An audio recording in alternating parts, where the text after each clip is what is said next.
कद नाटा हो,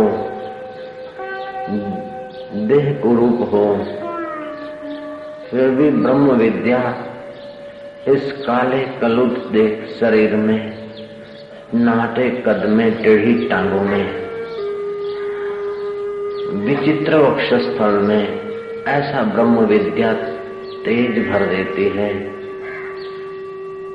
कि बुद्धिमान महीपति, महान बुद्धिमान, विशाल काय, विशाल राज्य, विशाल विचारधारा का पुंज राजा जनक अष्टावक्र के चरणों में पड़ता है। हे भगवान, मुक्ति कैसे प्राप्त हो? अष्टावक्र मुनि कहते हैं, अगर मोक्ष चाहते हो तो विषयों को विष की नाई छोड़ दो, औषधवद संसार की चीजों का उपयोग करके बाकी का समय अपने राम में आ जाओ। आर्जव, क्षमा, संतोष, आत्मविचार की सुधा दिन रात पियो, मोक्ष की अनुभूति हो जाएगी।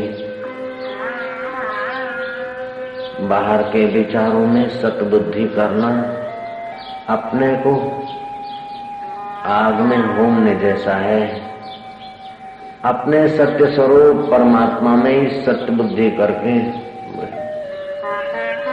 विश्रांति पाना,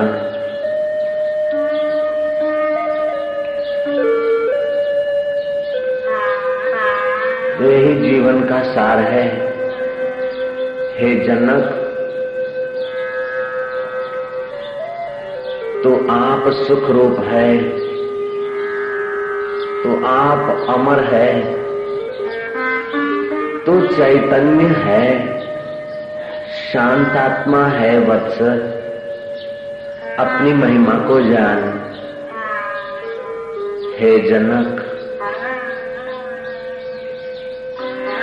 तो आप धन की टंकसाल है, धन किस लिए चाहता, तो आप माला माल है। सिक्के सभी जहां से बने, तो वह महाटंकसाल है। चाह न कर, चिंता न कर, चिंता ही बड़ी दुष्ट है श्रेष्ठ से भी श्रेष्ठ, मगर चाह करके भ्रष्ट है। तू चिंता और चाह से ऊपर उठे साधक, तू निश्चिंत और निर्चाह होकर अपने आत्मा में विश्रांति पाले भैया। बहुत युग तू भटका है, बहुत माताओं के गर्भों में लटका है, बहुत पिताओं के शरीर से पटका गया है। अब तू आत्मदेव में आ जा, गुरु के ज्ञान में आ जा, राम के आराम में आ जा वत्स। अपनी मधुर शांति में, अपने अलौकिक आत्म प्रसाद में तू जग जा वत्स।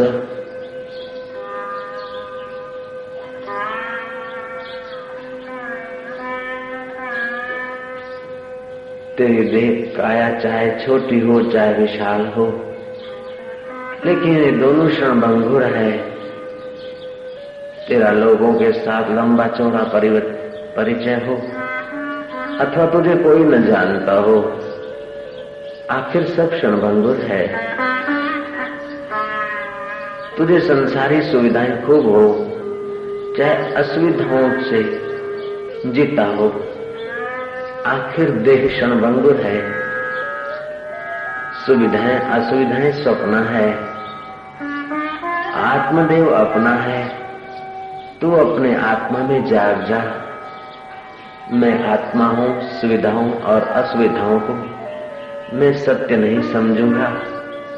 ये आने जाने वाली ठंडी और गर्मी, सर्दी और गर्मी, मान और अपमान, चाहे मान कितना भी बड़ा हो गया हो, चाहे सारे पृथ्वी के लोग अपमानित करें, लेकिन हे वीर साधक, तू निश्चित समझ कि तेरा आत्मा इन दोनों से निर्मुक्त है।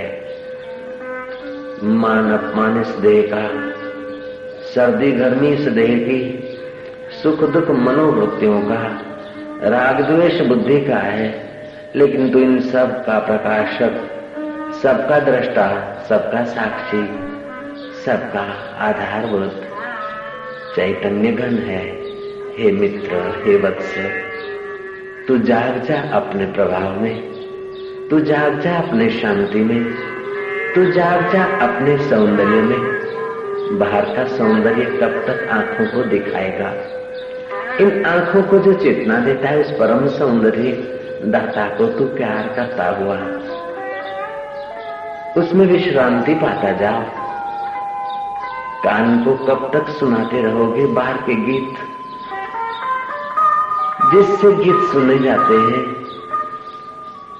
विश्व भर के जो संगीत कलाकार कौशल्य आदि जहां से स्फुरित होते हैं और जिन कानों को थोड़ा मजा दिला के शांत हो जाते हैं। ए वत्स, तू उस अपने शांत स्वभाव में आ जा।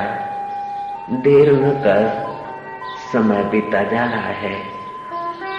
बाहर के विषयों में, बाहर के नाद में, बाहर के रूप में कब तक तू भटकेगा भैया? जिह्वा को जितने ही रस दिलाए, आखिरी से चमड़े के टुकड़े को संतोष तो नहीं हुआ। क्षण भर स्वाद आया, फिर कंठ में पदार्थ गया, निस्वाद हो गया, मल बन गया, विष्ठा बन गया। लेकिन तू इस मल बनाने वाले बोरे में भी निर्मल है। तू इस मल बनाने वाले विष की बेलरी में भी अमृत की खान है। यह तन विष की बेलड़ी, गुरु अमृत की खान। सिर दीजे सतगुरु मिले तो भी सस्ता जान।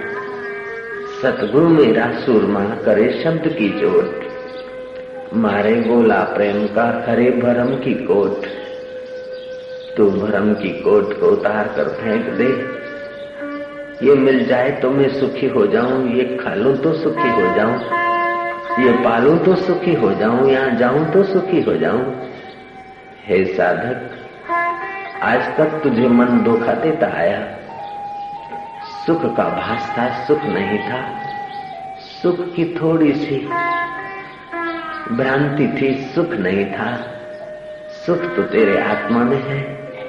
तू अपनी भावना करके उस आत्मा की किरण वहां फेंकता है। तुझे लगता है कि वहां से सुख मिला। ना, तू सुख स्वरूप स्वयं है। वस्तुओं में सुख तू डालता है, अपनी किरण डालता है मान्यता की, और बाहर तू बंद जाता है। ऐ मेरे साधक, ऐ वीर साधक, हे पक्के भक्त, तू अपने भगवत रस में गोता मार, अपने परम रस में जाग जा भैया। जैसे कुत्ता हड्डी चबाता है, चबाते चबाते मैलों से खून बहता है, स्वाद उसे अपने रक्त का आता है। वो नादान समझता कि हड्डी में से रस मिल रहा है।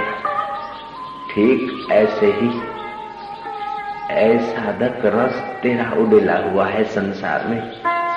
तू जिस वस्तु को प्यार करता है, जिस वस्तु में रस की बुद्धि करता है, वहां से अपना ही रस की किरण डालकर रस लेता सा देखता है। लेकिन उन चीजों में रस नहीं टिकता, क्योंकि वहां रस है नहीं।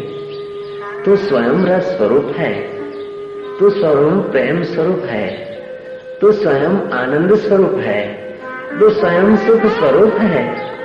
अपने सुख स्वभाव में आ जा भैया। तू मिट्टी, गोबर, कंकड़ पत्थर में सर्प और बिच्छू के साथ कब तक खेलता रहेगा? हे जनक, ये विषय तो बिच्छू जैसे हैं। जब तक इन्हें छुआ नहीं सर्प को, जब तक बिच्छू की पूंछ को छुआ नहीं, तब तक ये सब खिलौने सुहावने लगते होंगे बच्चे को। नादान बच्चा जब अंगारों को छूता है या बिच्छू सर्प को छूता है,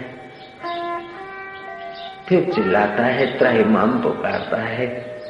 ऐसे ही भैया तू विषय विकारों को छू छू कर अंत में पछताता रहा, प्रायश्चित करता रहा, तू चिल्लाता रहा। फिर भी उन नादान विषय विकारों के आकर्षण से फिर तू उन्हीं की पूंछ पकड़ता रहा। और ये विकार विषय तुझे डंक मारते रहे। अब तो विषधर विषयों को छोड़कर निर्विषयी नारायण स्वरूप में आराम पा ले भैया। गहरी शांति में, मधुर अमृत धारा में